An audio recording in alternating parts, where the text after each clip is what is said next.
ഞാൻ എൻ്റെ പിതാവിൻ്റെ കാര്യങ്ങളിൽ വ്യാപൃതനായിരിക്കേണ്ടതല്ലേ എന്ന ഈശോയുടെ വാക്കുകൾക്ക് മുന്നിൽ ദൈവകൽപ്പനയുടെ സ്വരം ശ്രവിച്ച ദൈവമാതാവ് ഈശോയെ കാണാതെ പോയ 3 ദിവസങ്ങളുടെ ദുഃഖത്തെ സന്തോഷത്തിൻ്റെ അശ്രുകണങ്ങളാക്കി മാറ്റി.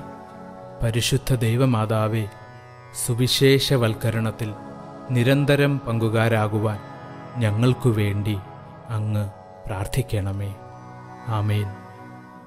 യേശുവിൽ പ്രിയപ്പെട്ടവരെ, ജപമാലയിലെ സന്തോഷത്തിൻ്റെ രഹസ്യത്തിലെ 5-ാം രഹസ്യം, കാണാതായ യേശുവിനെ 3-ാം ദിവസം ദേവാലയത്തിൽ കണ്ടുമുട്ടുന്നു എന്നുള്ള രഹസ്യം നമുക്ക് ഒന്ന് ആഴമായി ധ്യാനിക്കുകയും ചിന്തിക്കുകയും ചെയ്യാം.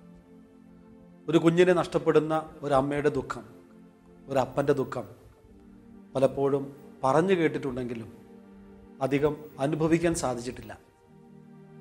പക്ഷേ കുറച്ച് നാളുകൾക്ക് മുമ്പ് ഒരിക്കലും മറക്കാനാവാത്ത ഒരു നല്ല ഓർമ്മയായി ഇന്നും സൂക്ഷിക്കുന്നു ഒരു സംഭവം.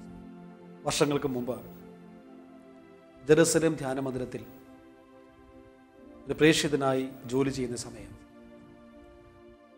എല്ലാ കാര്യങ്ങളിലും ഓടി നടന്ന് ഒരു ഫുൾ ടൈമർ അല്ലെങ്കിൽ ഓൾറൗണ്ടർ എന്നുള്ള രീതിയിൽ എല്ലാം വളരെ സജീവമായിട്ട് ചെയ്യുന്ന സമയം, ഒരു ദിവസം വെള്ളിയാഴ്ച ഒരു 11:30 മണി സമയം മധ്യസ്ഥാലയത്തിൽ മറ്റുള്ളവരുമായി പ്രാർത്ഥിച്ചുകൊണ്ടിരിക്കുമ്പോൾ ഓഫീസിൽ നിന്നും ഒരു സഹോദരൻ എന്നോട് വന്ന് ആവശ്യപ്പെടുകയാണ്, ജോർജ്, ഓഫീസിലേക്കൊന്ന് വന്ന് സഹായിക്കാവോ? സാധാരണ 2 പേരുണ്ടാകാറുണ്ട്, ഇന്ന് ഒരാൾ മാത്രമേ ഉള്ളൂ, വലിയ തിരക്കുണ്ട്, ഒന്ന് വന്ന് സഹായിക്കുക. പെട്ടെന്ന് തന്നെ ഞാൻ അവിടേക്ക് ചെന്നു.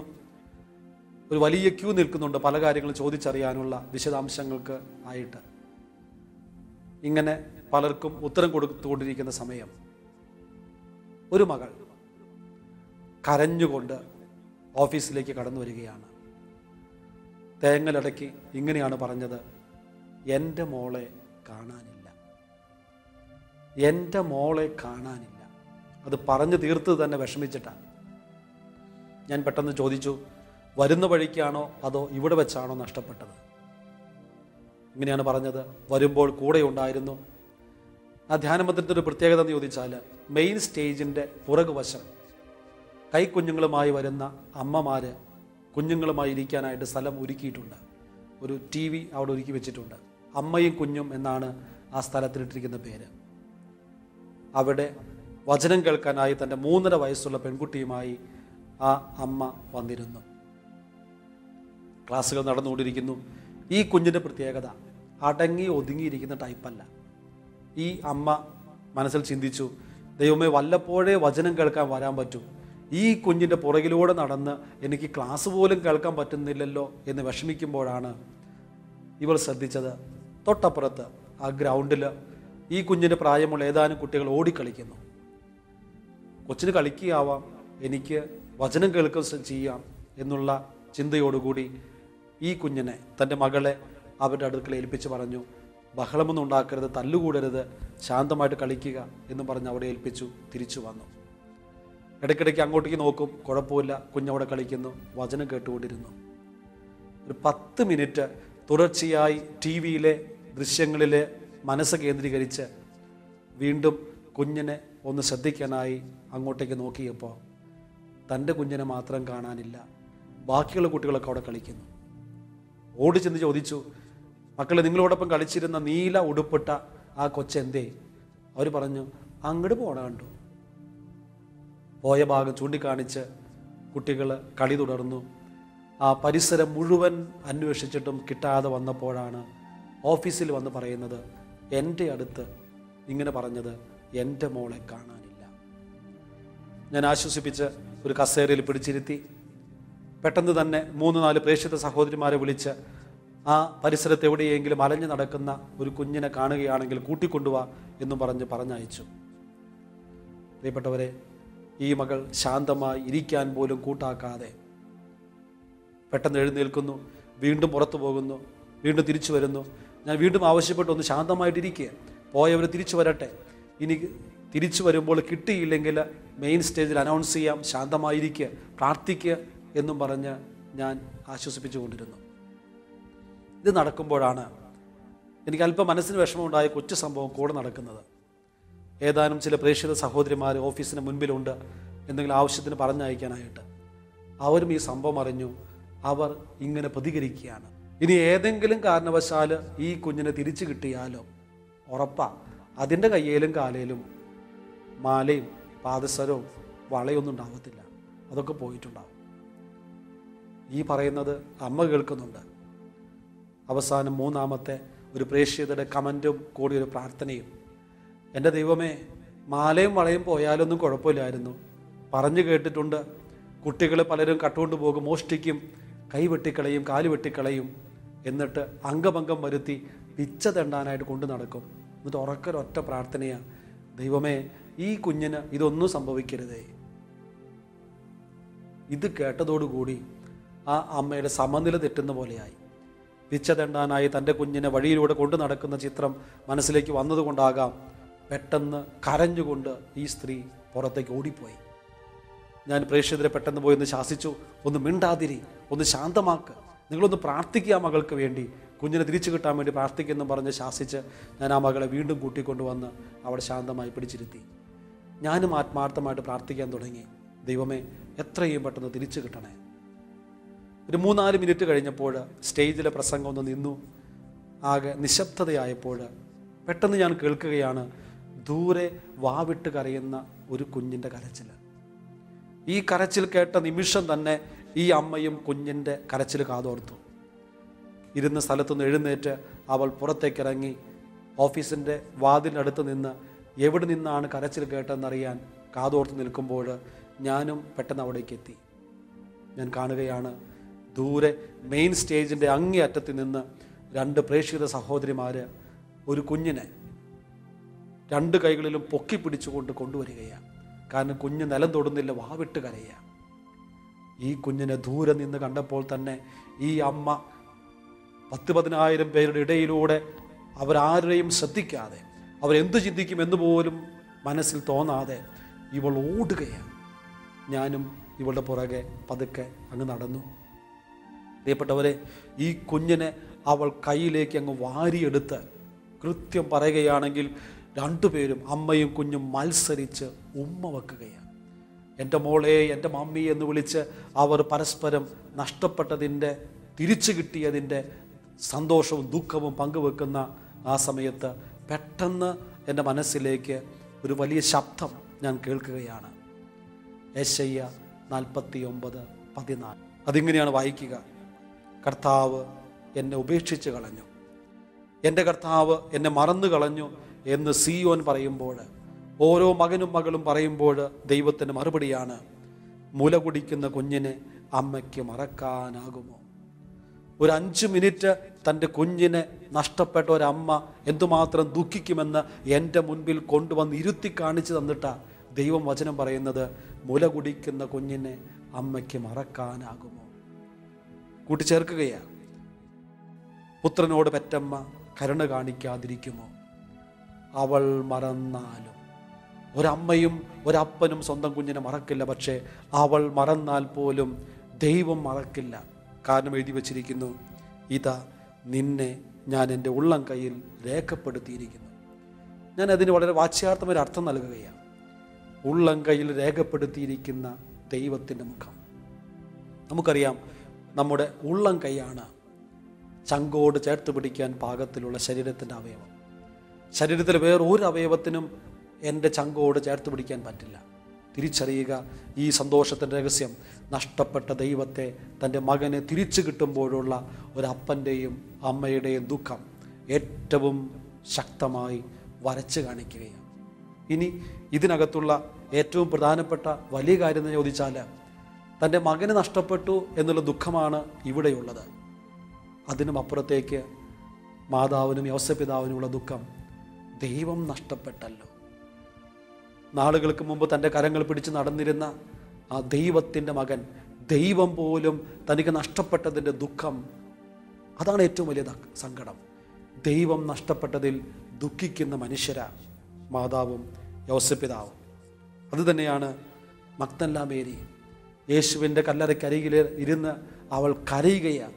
ദൈവം നഷ്ടപ്പെട്ടതിൽ, ജീവിതത്തിൽ വലിയ സന്തോഷവും പ്രതീക്ഷയും നൽകിയ ദൈവം നഷ്ടപ്പെട്ടതിൽ വേദനിക്കുന്ന ഒരു മകളായി മഗ്ദലന മാറുമ്പോൾ അവൾക്ക് വേണ്ടി ദൈവം ഒരുക്കുകയാണ് ഉത്ഥാനത്തിൻ്റെ ആദ്യത്തെ അത്ഭുതം. ഇന്ന് നമ്മുടെയൊക്കെ ജീവിതത്തിൽ ദൈവം അനുഭവങ്ങൾ നൽകാത്തതിൻ്റെ കാരണം നഷ്ടപ്പെട്ട ദൈവത്തെ ഓർത്ത് നമുക്കിന്ന് ദുഃഖമില്ല. വ്യക്തികളെ, വസ്തുക്കൾ നഷ്ടപ്പെട്ടതിൽ നമുക്ക് ദുഃഖമുണ്ട്. ദൈവത്തിൻ്റെ കരങ്ങൾ നഷ്ടപ്പെട്ടതിൽ ദുഃഖമില്ലാത്തവരായി നമ്മൾ മാറുന്നു. ഇനിയും എമ്മാവൂസിലെ ശിഷ്യന്മാർ വേദനയോടെ കടന്നു പോവുകയാണ്. കാരണം അവർക്ക് നഷ്ടപ്പെട്ടു അവരുടെ പ്രിയപ്പെട്ട ഗുരുവിനെ. ആ ദുഃഖവുമായി വേദനയുടെ എമ്മാവൂസിലേക്ക് പോകുമ്പോൾ ഇറങ്ങി വരുന്നൊരു ദൈവം. പ്രിയപ്പെട്ടവരെ, തിരിച്ചറിയുക, നിന്റെ ജീവിതത്തിൽ ദൈവത്തെ നഷ്ടപ്പെട്ടിട്ടുണ്ടോ? ഈ ദൈവത്തെ നീ കണ്ടെത്തുമ്പോൾ നിന്റെ ജീവിതം വലിയ സന്തോഷത്തിന് കാരണമാകും എന്നുള്ള വെളിപ്പെടുത്തലാണ് ഈ രഹസ്യം നമുക്ക് ആദ്യമായി നൽകുന്നത്. ഇനിയും ചിന്തിക്കേണ്ട അടുത്തൊരു കാര്യം, യേശുവിനെ ഇവർക്ക് നഷ്ടപ്പെട്ടു. ഒരു ദിവസത്തെ യാത്ര കഴിഞ്ഞ് അവർ തിരിച്ചറിയുകയാണ് തങ്ങളുടെ കൂടെ യേശുവില്ല. വചനം ചേർക്കുന്നിങ്ങനെയാണ്, 3-ാം ദിവസം അവർ യേശുവിനെ ദേവാലയത്തിൽ കണ്ടെത്തി. ഒരു ദിവസത്തെ യാത്ര പോയി, പക്ഷെ 3-ാം ദിവസം കണ്ടെത്തുന്നു. ഇടയിൽ 2 ദിവസമുണ്ട്. ഇതെവിടെ പോയി? നമ്മുടെയും പ്രശ്നം ഇതാ. ദൈവത്തെ എവിടെ നഷ്ടപ്പെട്ടു എന്ന് തിരിച്ചറിയാൻ പോലും പറ്റാത്തവരാണ്. ഇവർക്കും പറ്റിയത് കാര്യം ഇതാണ്. ദേവാലയത്തിലാണ് നഷ്ടപ്പെട്ടത് എന്ന് തിരിച്ചറിയാതെ അന്വേഷിക്കുന്നത് വേറെ പലയിടങ്ങളിലാണ്. ഇന്ന് പലരും ധ്യാനമന്ദിരങ്ങൾ കയറിയിറങ്ങുമ്പോൾ എനിക്ക് തോന്നാറുണ്ട്, നഷ്ടപ്പെട്ട ദൈവത്തെ ഭവനങ്ങളിൽ കണ്ടെത്താതെ, സ്നേഹബന്ധങ്ങളിൽ കണ്ടെത്താതെ, വിദ്വേഷത്തിൻ്റെയും വൈരാഗ്യത്തിൻ്റെയും ജീവിതത്തിൽ ദൈവം നഷ്ടപ്പെട്ടപ്പോൾ അത് കണ്ടെത്താൻ ഇന്ന് അലഞ്ഞു നടക്കുന്നവരാണ്. ദൈവത്തെ തേടി അലഞ്ഞു നടക്കുമ്പോൾ തിരിച്ചറിയുക, ദൈവാനുഭവത്തിന് വേണ്ടി അലഞ്ഞു നടക്കുമ്പോൾ തിരിച്ചറിയുക, നിൻ്റെ ജീവിതത്തിൽ ദൈവം നഷ്ടപ്പെട്ട ഇടത്തേക്ക് നീ തിരിച്ചു ചെല്ലണം. ദേവാലയത്തിൽ നഷ്ടപ്പെട്ടെങ്കിൽ ദേവാലയത്തിലേക്ക്, വീട്ടിലാണെങ്കിൽ വീട്ടിൽ, ബന്ധങ്ങളിലാണെങ്കിൽ അവിടേക്ക് തിരിച്ചു ചെല്ലണം. എവിടെ നഷ്ടപ്പെട്ടോ അവിടേക്ക്. ഈ രഹസ്യത്തിൻ്റെ അടുത്ത പ്രത്യേകതയാണ് ലൂക്ക 2:41 ഇങ്ങനെ വായിക്കുന്നു, യേശുവിൻ്റെ മാതാപിതാക്കന്മാർ ആണ്ടുതോറും പെസഹ തിരുനാളിന് ജെറുസലേമിൽ പോയിരുന്നു. അവന് 12 വയസ്സായപ്പോൾ പതിവനുസരിച്ച് അവർ തിരുനാളിന് പോയി. യഹൂദ നിയമപ്രകാരം ഏതൊരു പുരുഷനും 20 മൈൽ ദൂരം ജെറുസലേം ദേവാലയത്തിൽ നിന്ന് ദൂരപരിധിയിൽ താമസിക്കുന്നവർ വർഷത്തിൽ 3 പ്രാവശ്യം ദേവാലയം സന്ദർശിച്ചിരിക്കണം. പെസഹ തിരുനാൾ, പന്തക്കുസ്ത തിരുനാൾ, കൂടാര തിരുനാൾ നിർബന്ധമാണ് 20 മൈൽ ദൂരപരിധിക്കുള്ളിലുള്ളവർ. പക്ഷേ നസ്രത്ത് എന്ന് പറയുമ്പോൾ ഒത്തിരി ദൂരെയാണ്, 60 മൈലോളം ദൂരമുണ്ട് ജെറുസലേമിൽ നിന്ന്. വചനം സാക്ഷ്യപ്പെടുത്തുകയാണ്, യൗസേപ്പ് പിതാവും മാതാവും ആണ്ടുതോറും പെസഹ തിരുനാളിൽ വന്നിരുന്നു. ഇനിയും ലൂക്കായുടെ സുവിശേഷം 2-ാം അധ്യായം 40-ാമത്തെ വാക്യത്തിൽ ഇങ്ങനെ എഴുതുന്നു, ശിശു വളർന്നു, ജ്ഞാനം നിറഞ്ഞു, ശക്തനായി, ദൈവത്തിൻ്റെ കൃപ അവൻ്റെ മേലുണ്ടായിരുന്നു. ഇന്ന് നമ്മുടെ കുടുംബങ്ങളിലും ശിശുക്കൾ വളരുന്നുണ്ട്. ശരീരം വളർന്നു, മനസ്സ് വളർന്നു. കുറച്ചുകൂടി കഴിയുമ്പോൾ അവർ ദൈവനിഷേധികളും അതുപോലെ തന്നെ സമൂഹത്തിന് ബുദ്ധിമുട്ടുണ്ടാക്കുന്നവരും, സമൂഹ നിയമങ്ങളെ ചോദ്യം ചെയ്ത് തന്നിഷ്ടം പോലെ ജീവിക്കുന്ന കുടുംബങ്ങളിൽ ഇന്ന് കുട്ടികൾ വളരുകയാണ്. പക്ഷേ യേശുവിൻ്റെ പ്രത്യേകത, ശിശു വളർന്നു, ജ്ഞാനം നിറഞ്ഞു, ശക്തനായി, ദൈവത്തിൻ്റെ കൃപ അവൻ്റെ മേലുണ്ടായിരുന്നു. ഈ ദൈവത്തിൻ്റെ കൃപ നിറയുന്ന ഒരു ജീവിത സാഹചര്യമാണ് വാസ്തവത്തിൽ തിരുക്കുടുംബത്തിലുണ്ടായിരുന്നത്. പരസ്പര സ്നേഹത്തിൻ്റെയും ബഹുമാനത്തിൻ്റെയും അംഗീകാരത്തിൻ്റെയും വാക്കുകളും പ്രവൃത്തികളും ആ കുടുംബത്തിൽ നിറഞ്ഞു നിന്നതുകൊണ്ട് ആ ശിശുവിന് കൊടുക്കാൻ സാധിച്ചത് ജ്ഞാനമാണ്, ദൈവിക ജ്ഞാനമാണ്. ശിശു വളരുമ്പോൾ ആത്മീയതയിൽ വളരുന്ന ഒരു കുഞ്ഞ്. അതുകൊണ്ടാണ് 12-ാമത്തെ വയസ്സിൽ അവൻ യഹൂദ നിയമപ്രകാരം തെളിയിക്കണം, നിയമം മുഴുവൻ പഠിച്ചിട്ടുണ്ടെന്ന്. ശാസ്ത്രികളുടെ മുൻപിൽ, വേദപണ്ഡിതന്മാരുടെ മുമ്പിൽ തൻ്റെ അറിവ് തെളിയിക്കാനായിട്ട് അവിടെ വരുമ്പോൾ ഇവിടെ പറയുന്നുണ്ട്, വചനം പറയുന്നുണ്ട്, അവർ അവനോട് ചോദ്യം ചോദിച്ചിരുന്നു, അവൻ ഉത്തരം പറയുന്നെന്ന്. നേരെ തിരിച്ചാകാൻ സംഭവിച്ചത്. അവർ ചോദിക്കുന്ന ഉത്തരങ്ങൾക്ക് യേശു ഉത്തരം കൊടുക്കുന്ന കണ്ടപ്പോൾ അവർ അത്ഭുതപ്പെട്ടു പോയി. മാതാവും യോസേപ്പിതാവും ദൈവിക നിയമങ്ങളും ദൈവിക രഹസ്യങ്ങളും യേശുവിന് വെളിപ്പെടുത്തി കൊടുത്തു പഠിപ്പിച്ചു എന്നുള്ളതാണ്. ഇന്ന് പല കുടുംബങ്ങളിലും കുട്ടികൾ വളരുന്നതനുസരിച്ച് ദൈവത്തിൽ നിന്നും അകറ്റാനാണ് അപ്പനും അമ്മയ്ക്കും താല്പര്യം. ഒരു കുഞ്ഞ് വളരുമ്പോൾ തന്നെ അവൻ്റെ മനസ്സിലേക്ക് കൊടുക്കുന്ന ചിന്ത ഇതാണ്: മോനെ പഠിക്കണം കേട്ടോ, എഞ്ചിനീയർ ആകണം, ഡോക്ടർ ആകണം, ഒന്നും പറ്റില്ല ഒരു നേഴ്സെങ്കിലും ആകണം. BSc നേഴ്സിംഗ് കഴിഞ്ഞ് വലിയ സ്കോപ്പാണല്ലോ ഇപ്പോൾ, വിദേശങ്ങളിൽ ജോലി.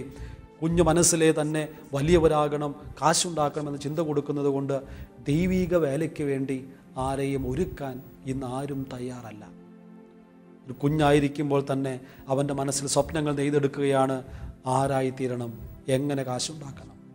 അതുകൊണ്ട് ഇന്ന് വേദപാഠത്തിന് പോലും കുട്ടികളെ പറഞ്ഞു വിടാതെ, അനുദിന ദിവ്യബലികളിൽ പറഞ്ഞു വിടാതെ സ്പെഷ്യൽ ട്യൂഷൻ, അതുപോലെ തന്നെ എൻട്രൻസ് കോച്ചിങ്, എന്തൊക്കെയാണ് കാട്ടിക്കൂട്ടുന്നത്. എന്തുണ്ടാകുമെന്നറിയാവോ? മക്കൾ വളരും, ഒരു സംശയവുമില്ല. പക്ഷെ ജ്ഞാനമുണ്ടാകില്ല, ദൈവിക കൃപയുണ്ടാകില്ല. അവസാനം ഈ മക്കൾ അപ്പനും അമ്മയ്ക്കും തലവേദനയായിരിക്കും. ജീവിതത്തിൻ്റെ സായാഹ്നങ്ങളിൽ വേദനയോടെ ഇരിക്കുമ്പോൾ ആശ്വാസത്തിൻ്റെ വാക്ക് പറയാൻ പോലും മക്കളുണ്ടാകില്ല എന്നതായിരിക്കും വരാൻ പോകുന്ന ദുരന്തം. അതിപ്പോഴേ നമ്മൾ അനുഭവിച്ചുകൊണ്ടിരിക്കുക. നമ്മുടെ പല കുടുംബങ്ങളിലും ഇന്ന് വാർദ്ധക്യത്തിൽ അപ്പനും അമ്മയും മാത്രമേ ഉള്ളൂ. മക്കൾ വലിയവരായി വിദേശങ്ങളിൽ സെറ്റിൽഡായി, അവർ താമസം തുടങ്ങി. ഇന്ന് അപ്പനും അമ്മയും നരകിക്കുക. പ്രിയപ്പെട്ടവർ, തിരിച്ചറിയുക, ദൈവിക ജ്ഞാനത്തിൽ മക്കളെ വളർത്താതിരുന്നപ്പോൾ അവർ കൽപ്പന അനുസരിക്കില്ല. 4ാമത്തെ കൽപ്പന, മാതാപിതാക്കളെ ബഹുമാനിക്കുക എന്ന കൽപ്പന പോലും മക്കൾ മറക്കും. മക്കളെ വലിയവരാക്കുമ്പോൾ മറക്കരുത് ദൈവത്തെയും കൂടി കൊടുക്കാൻ. ദൈവമില്ലാതെ മക്കൾ വളരരുത് എന്ന് ഈ രഹസ്യം നമ്മെ ഓർമ്മിപ്പിക്കുകയാണ്. ഇനിയും ഈ സന്തോഷത്തിൻ്റെ രഹസ്യം നമ്മെ ഓർമ്മിപ്പിക്കുന്ന വലിയൊരു രഹസ്യമുണ്ട്. കാണാതായ മകനെ കണ്ടുകിട്ടുമ്പോൾ വേദനയോടെ അമ്മ ചോദിക്കുകയാണ്: മകനെ, നീ എന്താണ് ഞങ്ങളോട് ഇങ്ങനെ ചെയ്തത്? നിന്നെ ഓർത്ത് ഞങ്ങൾ ഒത്തിരി അലഞ്ഞു, ഞങ്ങൾ വേദനിച്ചു, എന്തുകൊണ്ട് നീ ചെയ്തു എന്ന് ചോദിക്കുമ്പോൾ അവൻ പറയുന്നൊരു ഉത്തരമുണ്ട്: ഞാൻ എൻ്റെ പിതാവിൻ്റെ കാര്യങ്ങളിൽ വ്യാപൃതനായിരിക്കേണ്ടവനല്ലേ? ദൈവത്തിൻ്റെ വേല സ്വന്തം ജീവിതത്തിൻ്റെ ദൗത്യമായിട്ട് ചിന്തിക്കുകയും അതാണെന്ന് പ്രഖ്യാപിക്കുകയും ചെയ്യുന്ന ഒരു പക്വതയിലേക്ക് യേശു വളരുകയാണ്. ഇന്ന് ദൈവിക വേലയ്ക്ക് വേണ്ടി ഒരു വൈദികനും കന്യാസ്ത്രീയുമൊക്കെ ആകാൻ മക്കൾ ആഗ്രഹിച്ചാൽ പോലും ഞങ്ങളെ നോക്കാൻ ആളില്ല, നീ പോകേണ്ട, ഇന്നത്തെ സമൂഹം അങ്ങനെയാണ്, അച്ഛന്മാർ കന്യാസ്ത്രീകളൊക്കെ ഇങ്ങനെയാണ് അങ്ങനെയാണ് എന്ന് പറഞ്ഞ് അവരെ തരം താഴ്ത്തുകയും ആ ആഗ്രഹത്തെ പോലും നശിപ്പിക്കുന്ന ഒരു പ്രവണത ഇന്ന് കൂടുമ്പോൾ, പ്രിയപ്പെട്ടവരെ, ഈ വചനം ഓർക്കണം. പലരുടെയും വിചാരം ഇന്ന് വൈദികനും സിസ്റ്ററുമൊക്കെ സുഖിക്കുന്ന ജീവിതത്തിലേക്കാണെന്ന്. പക്ഷേ ഈശോ തിരിച്ചു പറയുകയാണ്: ദൈവത്തിൻ്റെ വേലയ്ക്ക് വേണ്ടി സ്വന്തം ജീവിതം മാറ്റിവെക്കുന്ന ചിന്തയിലേക്ക് അപ്പനും അമ്മയും മാറ്റിവിട്ടത് കൊണ്ട് മാത്രമാണ് അവർ ഇന്ന് അൾത്താരയിൽ ദൈവത്തിന് വേല ചെയ്യുന്നത്. അതിൻ്റെ പുറകിൽ അധ്വാനിക്കുന്ന കരങ്ങൾ മാതാപിതാക്കളുടേതുണ്ട് എന്ന് മറക്കരുത്. പ്രിയപ്പെട്ടവർ, തിരിച്ചറിയുക, നിനക്കത് സന്തോഷത്തിൻ്റെ കാരണമാകട്ടെ. നഷ്ടപ്പെട്ട ദൈവത്തെ തിരിച്ചു കിട്ടുമ്പോൾ അത് സന്തോഷമായിരിക്കും, സന്തോഷത്തിൻ്റെ കാരണമായിരിക്കും എന്നുള്ള ധ്യാനത്തിൻ്റെ ചിന്തയോടെ വളരെ സന്തോഷത്തോടെ അവസാനിപ്പിക്കുന്നു.